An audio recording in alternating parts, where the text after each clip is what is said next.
नमस्कार दोस्तों। उम्मीद है आप ठीक होंगे। कहते हैं कि ताकतवर के सामने दुनिया झुकती है। ताकतवर शख्सियत को लोग सलाम करते हैं। इजराइल और हमास युद्ध के बीच में जो भी घटित हो रहा है, उसे तो आप देख और सुन रहे ही होंगे।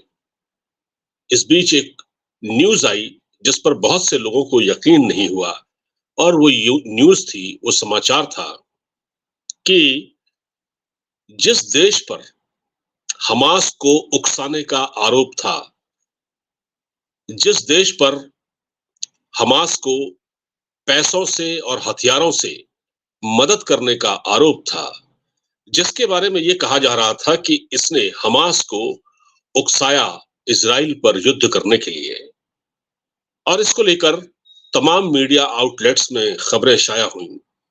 उस देश का नाम है ईरान। जी हाँ, ईरान।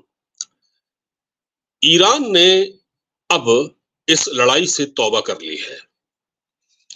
यानी पहले ईरान ने हमास को उकसाया, उसके उकसाने के बाद युद्ध छिड़ा और इतना भयंकर छिड़ा कि इसमें गजा में तो जो हुआ ही हुआ, फिलिस्तीनी भी मारे गए, गजा में जो लोग थे वो भी मारे गए, अस्पतालों तक को नहीं छोड़ा गया।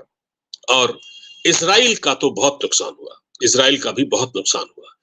7 अक्टूबर की सुबह जब इसराइल के लोग सो रहे थे, तो जब हमास के आतंकियों ने अटैक किया, तो उसके बाद ये खबर बाहर निकलकर सामने आई कि जिस देश ने हमास को इस हमले के लिए उकसाया था, उसका नाम है ईरान।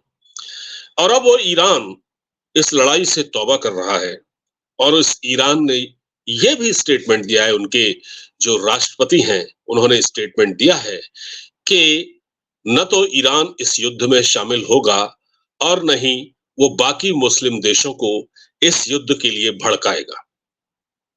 अब ईरान का ये रुख क्यों आया सामने, इसको समझने की जरूरत है।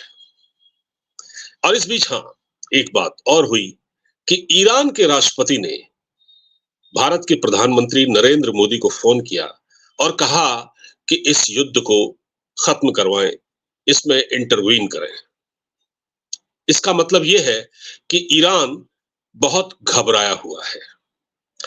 ईरान क्यों घबराया हुआ है, यही मैं आपको बताना चाहता हूं। हकीकत यह है कि अमेरिका ने जितने भी मुस्लिम देश हैं, उसमें एक बड़ा गेम खेला।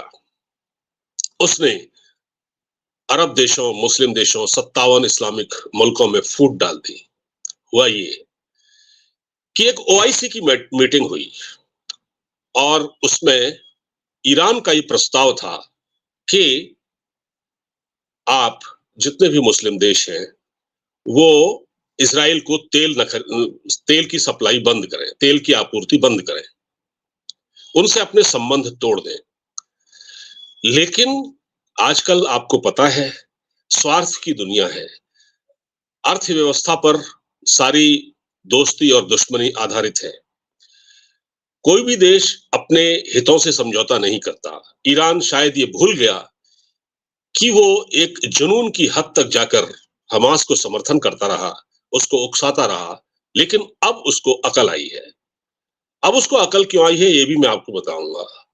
लेकिन जब उसको ये संकेत मिल गया बहरीन, यूएई और सऊदी अरब की ओर से कि नहीं भाई, हम इसराइल से अपने संबंध नहीं तोड़ेंगे, तो फिर बाकी कौन रह जाता है? फिर तो छोटे मोटे देश रह जाते हैं।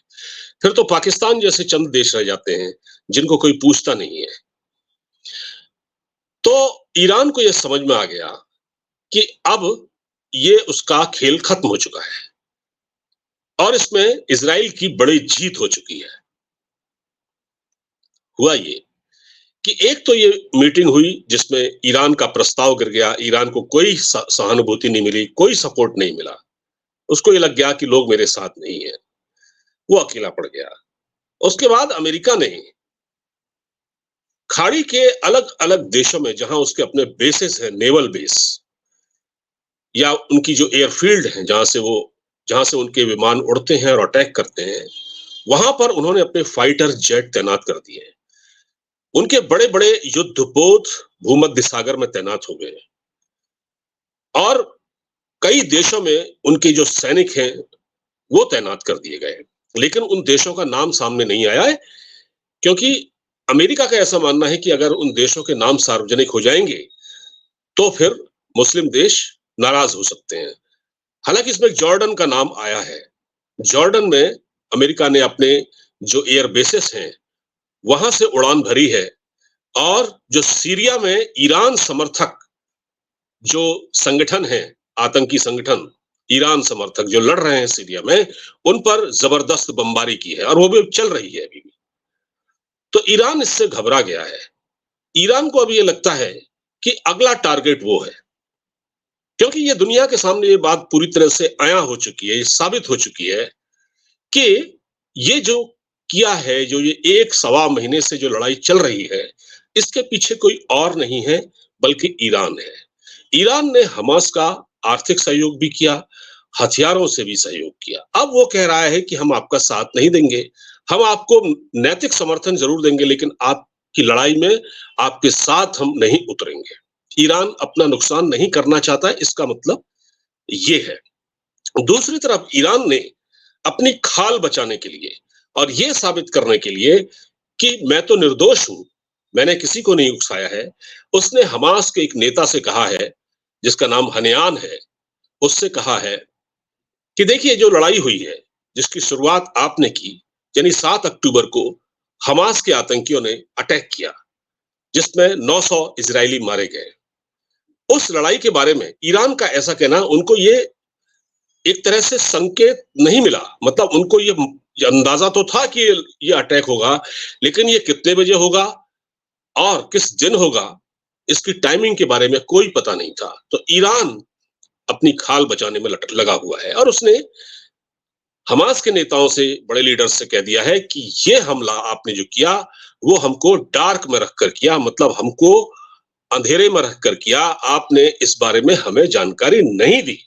और सारी उंगलियां क्योंकि ईरान के ऊपर उठ रही हैं, ईरान की ओर उठ रही हैं, इसलिए ईरान अब घबराया हुआ है। ईरान को ये लगता है कि ये लड़ाई अगर जल्द नहीं थमी, तो फिर अगला अटैक उसका है और इसराइल ये कह भी चुका है। इसराइल ने ये कह दिया है कि अगला टारगेट ईरान है। और ईरान जिस तरह से अपने परमाणु संयंत्र, परमाणु परमाणु बम बना रहा है, वो अमेरिका के नॉलेज में पूरी तरह से है। और अमेरिका जिस तरह से एग्रेशन दिखा रहा है और उसने जिस तरह से इस्लामिक देशों के बीच फूट डाल दी और ईरान की रणनीति को सफल नहीं होने दिया किसी भी तरह से, तो ईरान को बहुत बड़ा झटका लगा है। इसका मतलब ये है कि ईरान ने ये बता के हमास को कि भाई अब हम आपके साथ नहीं हैं, हम लड़ाई में आपका साथ नहीं देंगे क्योंकि आपने हमको पहले नहीं बताया इस हमले के बारे में। तो इस युद्ध से अपनी कन्नी काटने में लगा हुआ है और दुनिया को यह संकेत देना चाहता है कि हमारा इससे कोई लेना देना नहीं है। अब उस प्रधानमंत्री मोदी को उसने फोन किया, ईरान के इब्राहिम रईसी जो वहां के राष्ट्रपति हैं, उन्होंने फोन किया, तो प्रधानमंत्री ने उनसे बात की होगी।